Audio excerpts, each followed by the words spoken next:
Hi guys, happy Monday, and oh my god, we're still in May. I cannot believe I made my 3 videos, I took my break, I came back, and we're still in May. How? That's how much Monday in May? No sir.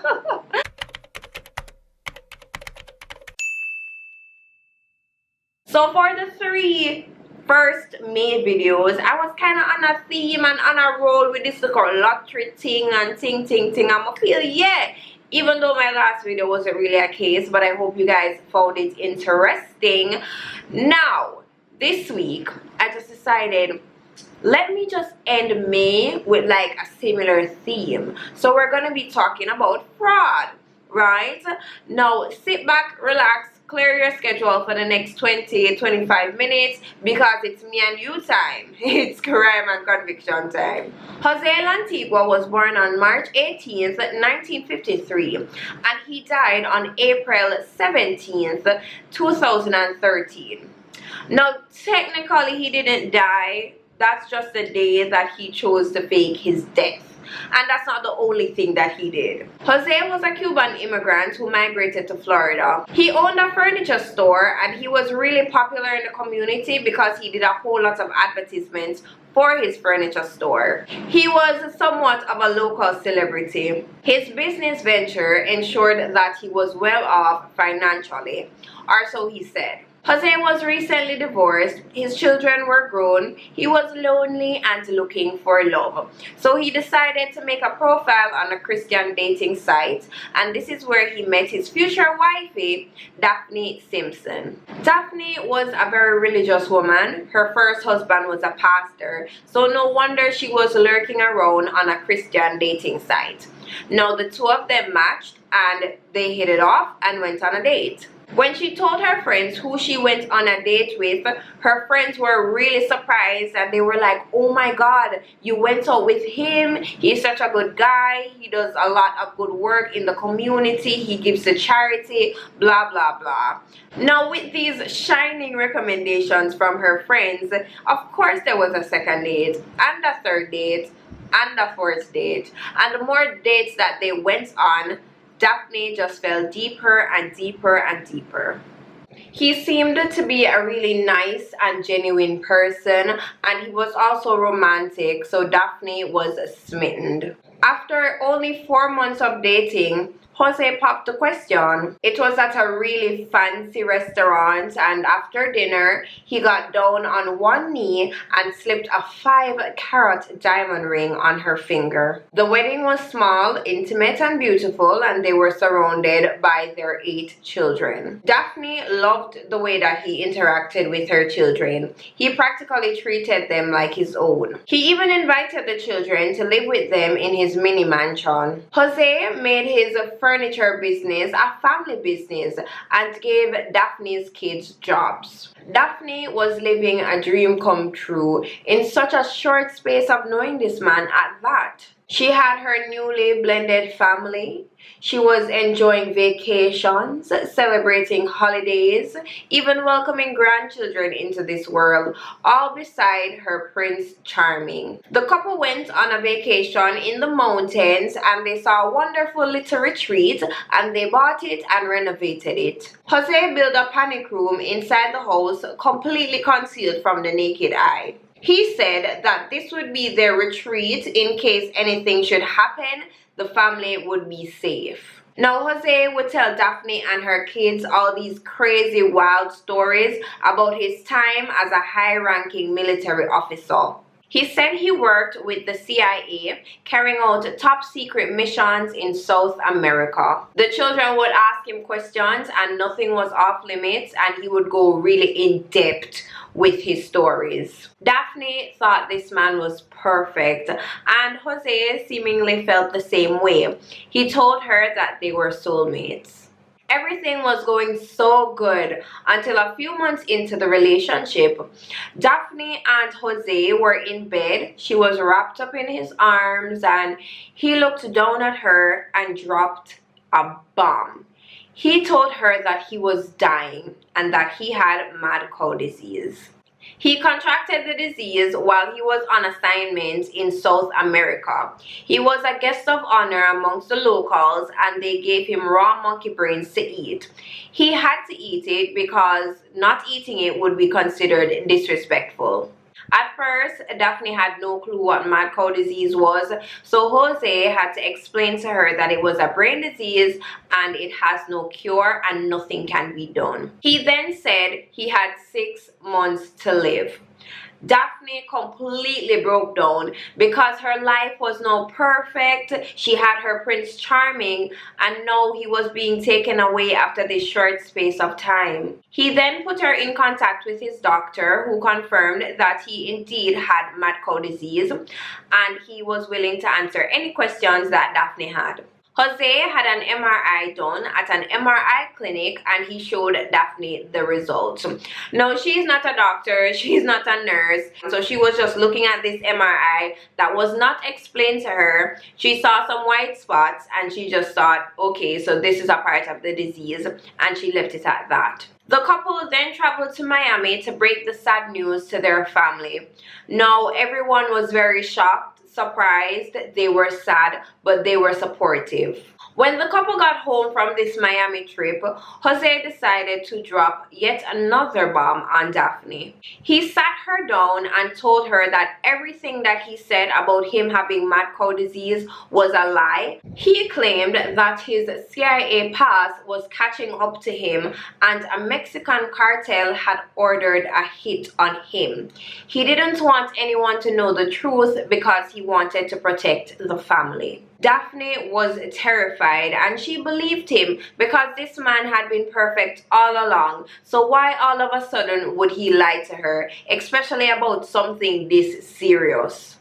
He then said he needed to fake his death to get the cartel off his back and he needed his wife's help. He came up with this elaborate scheme. Now, they told the family that he was going to Venezuela to seek treatment. He then left a letter for Daphne to read for the family, stating that the chances of him surviving this is very thin and he does not want to pass in front of his family, so he wants them to remember him the way that he was when he was healthy. He travels over to Venezuela and after a few months, he's dead. He purchased a death certificate and had a doctor sign it. And then he purchased a certificate of cremation. Daphne then tells the family that she's flying over to Venezuela to collect his ashes. She hopped on a plane to Venezuela with about $20,000. This was money needed to get the records to show that he was dead. They went to the US Embassy in Venezuela together. Jose waited outside while Daphne went inside to get the death certificate approved. This death certificate was something that the couple needed to claim Jose's $8 million life insurance policy. Jose told his wife that she needed to go through with all the paperwork or the cartel would figure out that he was still alive somehow. Now, at this point in the video, you guys are probably wondering, is he really a CIA agent? Is there a Mexican cartel? And let me tell you guys, everything was a big fat lie. Jose only did all of this because he was in debt. His seemingly successful furniture business had not been doing so well for a couple of years. Jose owed the bank millions of dollars after taking out loans that he could not repay. Instead of filing for bankruptcy, this man came up with this elaborate plan to commit fraud and to get his $8 million worth of life insurance. Of course, in order to do this, he had to fake his own death and he needed a co-conspirator. He had been tricking his wife because he knew that if he told her the truth, she would probably not go along with the plan. By the way, the doctor that confirmed that Jose had mad cow disease was actually a real doctor and a friend of Jose's. The doctor was the one that actually gave Jose this idea. He was supposed to be a part of the grand scheme, but he pulled out last minute. Daphne returns home with an urn containing her husband's ashes and the paperwork. Her children were mourning the loss of their stepfather. His children were mourning the loss of a father. and Daphne was doing everything that a grieving widow would do, including organizing a memorial service. Not long after this memorial service, Daphne gets a call from Jose saying that he misses her, he wants to see her, and she should meet him in Bahamas and they would spend a week together. So she hops on a cruise, makes her way down to Bahamas. She has some money on her. She meets him. She gives him the money. They spend some time together. She hops back on the cruise and head back home. When she got back home, she immediately filed the claims on Jose's life insurance policies and started collecting the money. Now, the insurance company started to look into things a bit further and they seemed fishy. They found it strange that this prominent figure in the community would travel to Venezuela to seek treatment. The insurance company sent agents out to Venezuela to investigate. They went to the village that Jose claimed to have been staying before his death, and they found out that he was staying at a lodge that hadn't been operational in years. Another red flag was the crematory that Jose's body was brought to. It was about 250 miles away and it would have taken a few days, and whoever carried his body to the crematory passed a lot of closer crematories. When they spoke to the cremation manager, he confirmed everything, saying yes, he was the one that cremated Jose and sent his ashes over to the family. Now, the insurance agencies, they stuck around and they questioned the cremation manager for a few more days, and eventually he cracked, saying that he did not cremate this body. He literally just swept up some ashes from off the floor, placed it in an urn, and shipped it to the family. They found out that the death certificate was fake, and after interviewing a lot of people, they figured that Jose was not dead. The agents tracked down the doctor that signed the death certificate, and they were thrown out of his office many times, but they kept on coming back and kept on coming back, and eventually they spoke with the doctor, and he confessed that he did not do the examination or anything. He never met this man. He never saw this man. The persons at the funeral home just asked him for a favor. Back home, Daphne said that she was really worried about her family's safety, being caught up in all of this cartel business.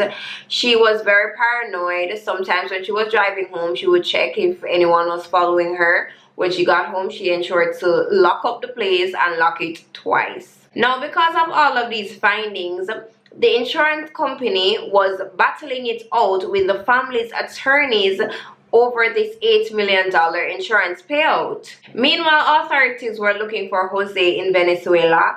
He snuck his way back into the US. It took him 2 boats and a car ride until he got to an airport hotel where Daphne picked him up in the morning. She took him to their mountain retreat and there he stayed for a little while. Funny enough, Daphne had family over for Thanksgiving and Christmas, so Jose had to find his way to a hotel for the duration of their stay. Jose now started to create a new identity. He applied for a driver's license using a stolen ID. He then made his biggest mistake by applying for a US passport. On this passport application, he listed his name as Ernest Wills, an African-American postal worker. He lists his address as the mountain retreat, and he lists his emergency contact as Daphne. He also needed to submit a picture for this passport, and even though he tried to change his appearance, authorities were still able to match his face and the handwriting. Jose was caught. Now, he had surveillance run on him for a year and a half, and in 2015, when he went to pick up his vehicle from a repair shop, the police were waiting right there to arrest him. He immediately confirmed his true identity, and the couple was separated for questioning. Daphne claimed that she had no clue what was really going on. Jose claimed that the CIA needed him to change his identity because of the whole cartel situation. When authorities questioned Daphne about Jose, she did exactly what he told her to do. She lied. She said that Jose was her friend and she gave him a fake name. Now, when the federal officer that was talking to her explained that he was a federal officer and that she should not lie to him, and he asked her again, she lied again and she was arrested. Also, the insurance documentation that stated that Jose should receive around $6 million was forged. The real amount was around $38,000. The couple pled guilty and Daphne stood by Jose's side.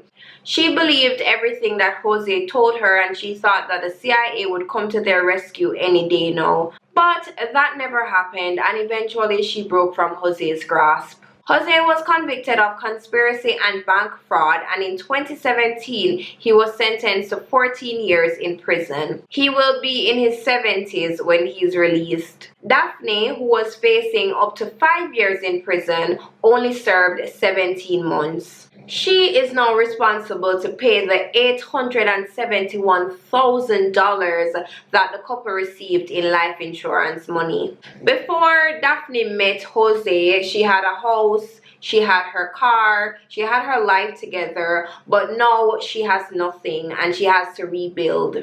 Jose had written Daphne dozens of letters, but she hasn't responded to one. She hasn't even read it. She just returned them all and she had filed for divorce. In 2018, Jose wrote a 58-page letter confessing to what he did and sent it to the judge. He said that he made some bad choices and he's a Christian now and he would like the judge to review the sentence. However, the letter didn't work. Now, that's all the information that I have for you guys, and as per usual, it is time for me to give my thoughts.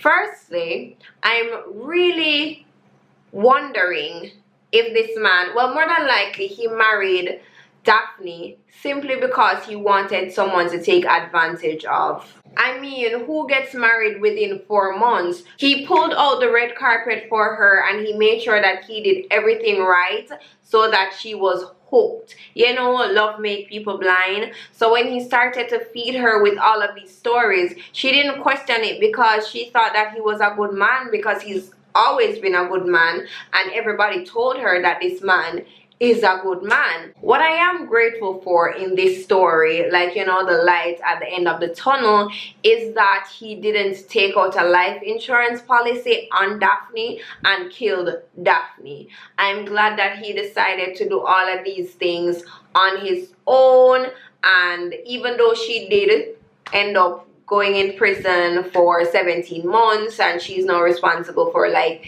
this huge ass amount of money, she's alive. You know what I'm saying? Anyways, guys, I know that you have thoughts and opinions, so leave them down in the comment section below. My sources will be linked in my description box. My social media pages are also in my description box. You guys can send me recommendations over there. You can leave the recommendations in the comment section. You know, I just write them down. I ensure that there's enough information and then I just do a video. Anyways, I hope you guys have a wonderful week. I hope your May was amazing. That's wonderful. I hope your May was amazing. That's a good one. So guys, remember to be a beautiful soul, not just a gorgeous face. And until next time, mwah, bye. On this passport